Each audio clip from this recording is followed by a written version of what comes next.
Hi అండి, welcome to Sandhya kitchen. ఇవాళ వచ్చేసి గోంగూర రొయ్యల కూర చేస్తున్నాను. కేజీ రొయ్యలు తీసుకుంటున్నాను, కడిగేసి పక్కన పెట్టేసుకున్నాము.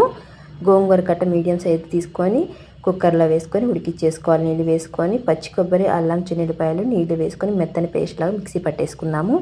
ఇప్పుడు గ్యాస్ ఆన్ చేసుకొని కడాయి పెట్టుకొని 2 గరిటెల దాకా ఆయిల్ వేసుకొని ఆయిల్ వేడైన తర్వాత రొయ్యలు అనేది ఇందులోకి వేసుకొని నీళ్ళన్నీ ఇనికిపోయి ఆయిల్లో సపరేట్ అయ్యేలాగా ఉడికిచ్చేసుకున్నాము. ఈ విధంగా ఉడికిన తర్వాత ఉల్లిపాయలు, పచ్చిమిరపకాయలు, కరివేపాకు, టమాటోలు, ఉప్పు, పసుపు వేసుకొని పచ్చివాసన పోయేలాగా బాగా ఉడికిచ్చేసుకోవాలి. ఇది ఫుల్ వీడియో కూడా ఉందండి, చూడండి.